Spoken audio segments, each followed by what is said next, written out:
Hello and welcome to an extra special episode, an additional bonus, if you like, as an addition to episode 13 Into the Echo Chamber of the amazing podcast, Marketing Trek.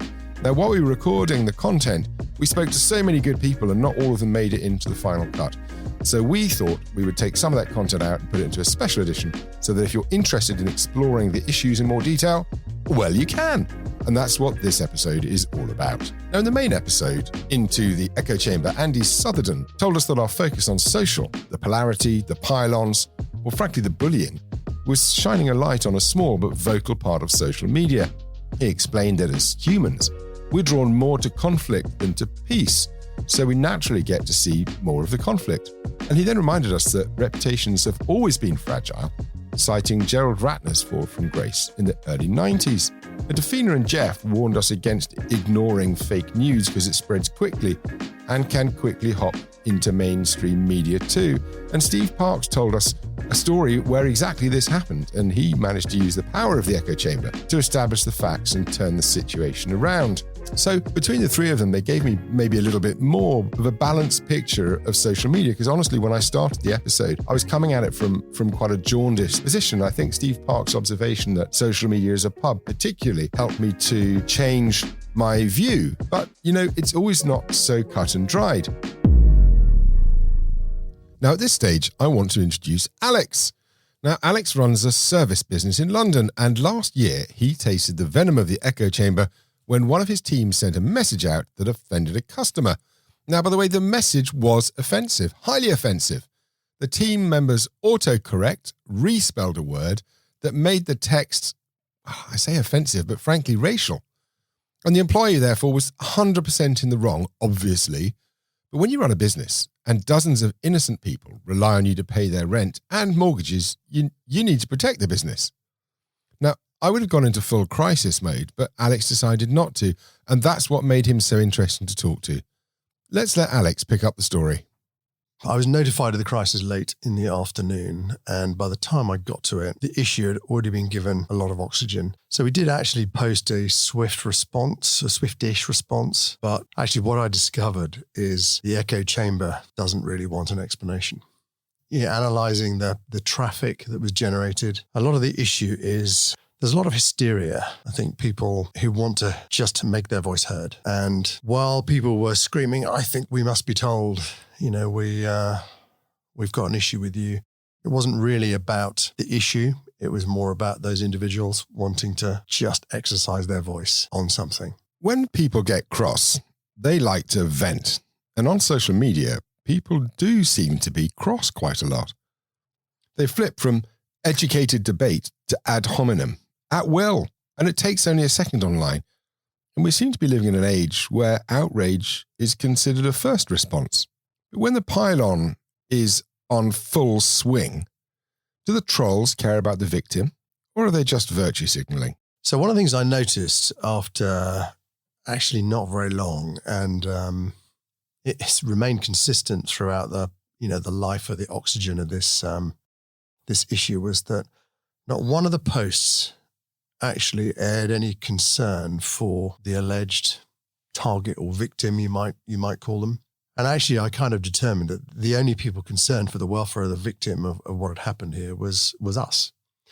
And as we reached out to them fairly quickly, or as quickly as we could, to offer an apology, explanation, whatever, it was remarkable, actually, that all the hysteria, and I mean, it wasn't huge, don't get me wrong.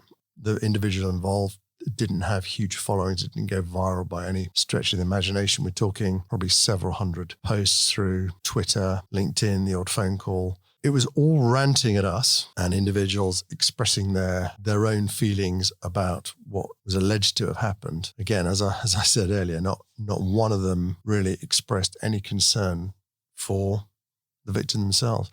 And I think that's kind of the hallmark of this echo chamber, is that it's clearly individuals feeling, I'm outraged. I need to express my outrage because that then makes me look virtuous.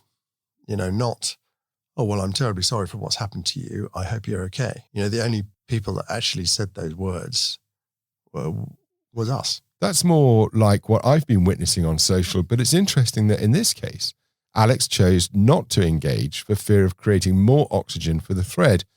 And that's something we heard quite a bit of when we were recording that episode. And now, in Alex's case, he was, in his own words, as a business, small. Now, he didn't fuel the thread, and he took the right steps to care for the victim, fun enough.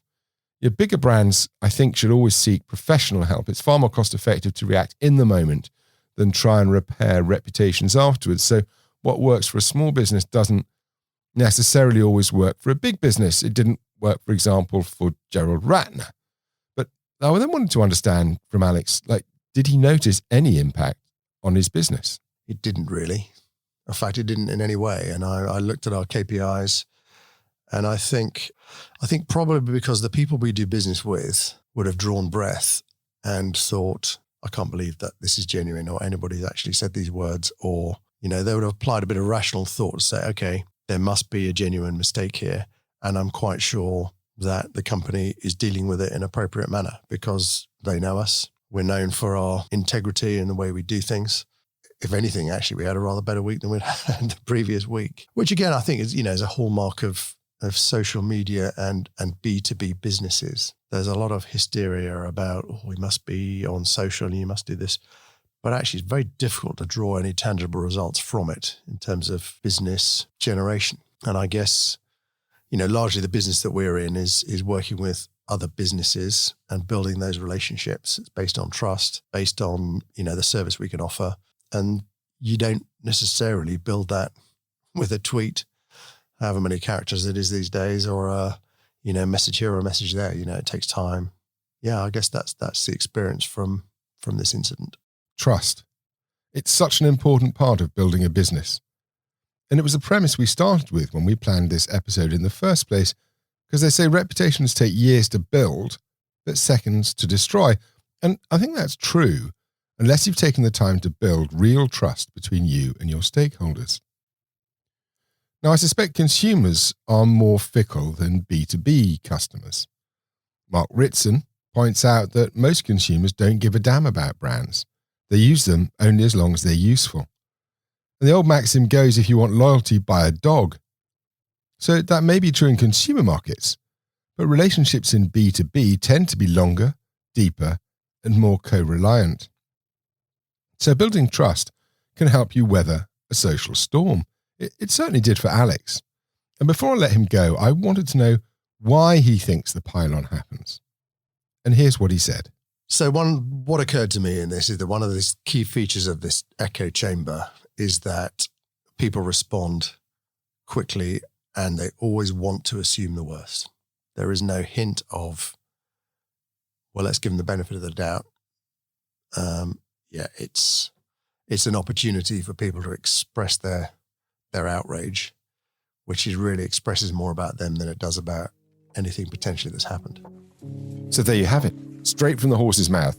A small business owner who found himself unwittingly cast into the eye of the storm in the echo chamber and chose to get out of it by starving the issue of oxygen. Thank you, Alex. Greatly appreciated. If you'd like to hear more of these special outtakes or editions, do please let us know.